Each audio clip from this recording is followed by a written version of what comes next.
Welcome to Stuff You Missed in History Class, a production of iHeartRadio.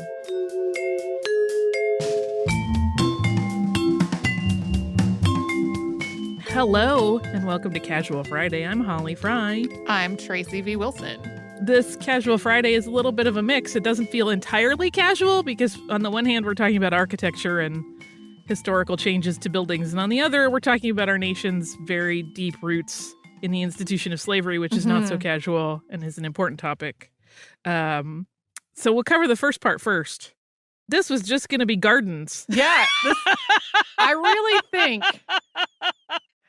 So the way our show works is a lot of times one of us will kind of clue the other in about what we're working on, just like to make sure we're not accidentally working on the same thing. And then time passes and we get the outline. And then sometimes there are updates in the process of like when one of us finds something that's particularly funny or infuriating or whatever. And I feel like this is the first time in all of these years when you've told me this, like the topic at the start. And by the end, it's been basically a whole different episode than where it started out. Yeah, I mean, I wanted to talk about the White House gardens because of this announced change to the Rose Garden and how much that was disconcerting people. Just like I said at the top of the first episode, is a way to reassure everyone, like change is part of this space. And like you can feel however you want to feel about whoever is holding office at any given time when they make changes. But honestly, it was designed from the beginning by George Washington to be a place that would have change. Yes.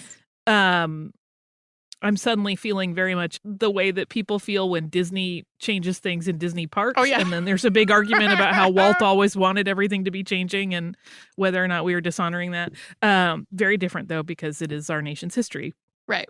So it was going to be just that. And then what really got me excited was when I discovered those pictures of the White House being taken down to the studs in the 20th century. And I was like, how did I not know this? Yeah.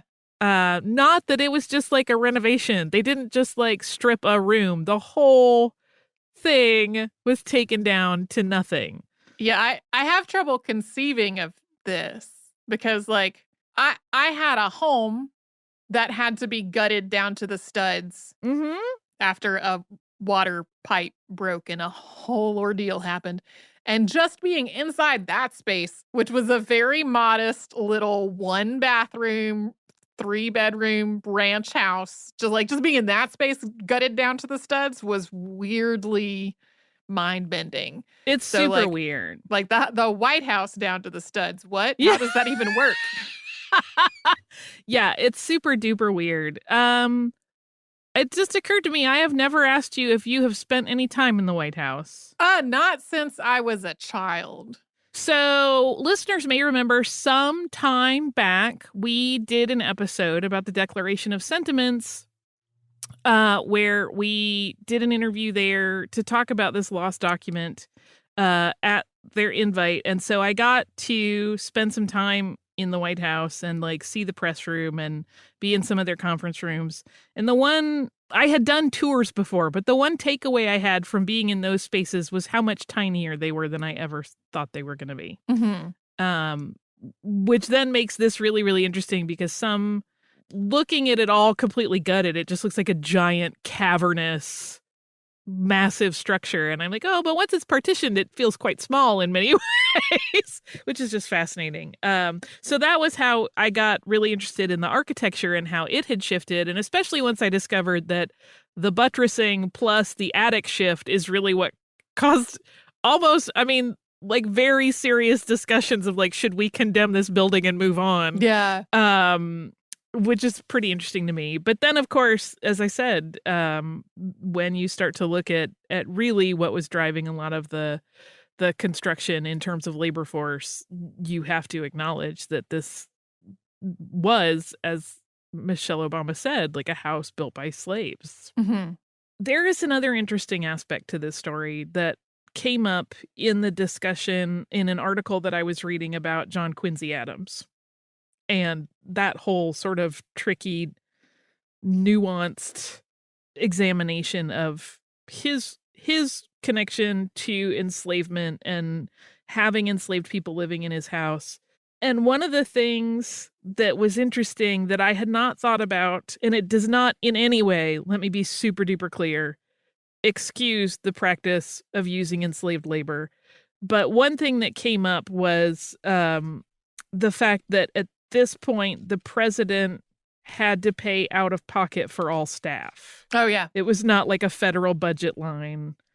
And even now, anything personal or private that happens in the White House, like if they have a birthday party for a child that is not a public event, that they pay that out of pocket. Mhm. But there's staff allowance now where there wasn't before. And that in some ways, there was just not a way for this to work again, because it was so systematic in a way where there were not people that were enslaved providing some of that labor. Right. Just from a financial perspective. Again, that gets into some ugly, messy territory. There is an interesting part of this, which is that the Adamses, John and Abigail, were always trying to hire staff, and apparently they had a really hard time hiring staff that could stay and were good, which some people point to as, of course, because most of the people that were being used as domestic servants at this time were enslaved labor who were forced to stay in their positions. Right. Whereas once you introduce people that are just legitimately hired in, they don't have to if they don't want to, and they will often take off. They don't have the same level of required attendance. So that was just an interesting aspect of it.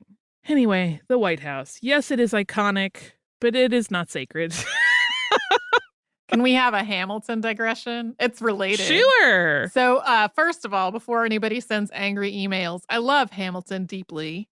But one of the things that's like my pet peeves about it is the whole saga related to the Residence Act that we talked about in this episode, and the negotiation behind the scenes between Alexander Hamilton, Thomas Jefferson, and James Madison. And there's a whole song about it, sung by Aaron Burr, about how there's no one else in the room when it happened. There were definitely other people in the room where it happened. Thomas Jefferson planned this dinner. It is almost impossible that during that dinner and these negotiations that there were not enslaved people serving the food and basically either in the room or immediately nearby waiting to be needed. And like one of the criticisms that has come around about Hamilton since it first came out was that it kind of glosses over slavery in a lot of ways. Like there are some specific mentions to slavery, but like this is one of the ways. Like that dinner was happening at a place that had been, I can't remember if it was Jefferson's home or if it was a place that he had arranged, but like Jefferson was a person that coordinated the whole thing. There absolutely would have been enslaved people involved with that whole situation that Aaron Burr was thinking about. Yeah. It's interesting, right? That brings up the point of like, if those people had opportunity to speak out about the things they had seen and were part of in some cases, like what would our founding fathers look like? And in fact, I think that is a big part of what drove George Washington to so actively pursue own a judge, because she later did, like I said, gave statements later in her life about what it had been like to be in the president's home. Of course, he was not in what became the White House, which there's a whole other thing I'm going to get to in a moment there, where she talks about like all the carousing and gambling and like partying that went on there. And I'm sure that is not something that anybody wanted to be a matter of public record, right? Which may have been what drove him to be so insistent that she be tricked into coming back, even though that didn't work out. That is another thing that comes up a lot, I have noticed, in the way people frame discussions even of slavery as it relates to the founding fathers. They start by talking about Thomas Jefferson because they frame it as the first president to have enslaved people at the president's mansion. Right. Which is technically correct if we're talking about that one house, but the Washingtons definitely had enslaved people. Right. They just never moved into that space. Yeah. So that's one of those things that I kept finding over and over, and I'm like, wait, president's household still Washington, you guys. You Right. can't gloss past Can't that skip one. that one. Yeah. We mentioned in the episode that there was an episode about Ona Judge on the podcast Uncivil. Now that I have actually searched that, there is indeed. We were talking about the correct Hooray! podcast. That episode of Uncivil is called The Fugitive, and it's from November 9th of 2018. Again, I have not re-listened to it to remember whether that was when the show had an explicit tag, because I think they dropped their explicit tag and made the show language cleaner during its run. Cleaner in terms of Apple Podcasts labeling of episodes. I'm not making a value judgment about how people use words here. Yeah. Anyway, so for all of you that stuck it out through all of this discussion, some of which is uncomfortable, thank you for listening. And I hope that, it continues to feed our knowledge of really like the reality of our nation's history. Because if we're not acknowledging all of that stuff, we're really not moving forward in any kind of meaningful way, in my opinion. So anyway, happy Friday. I feel so guilty ending on such a downer note as the weekend is coming in, but, knowledge is power, so think of it that way. Did you have anything else to add, Tracy? I don't. All right. Then I'm going to go roll into my weekend.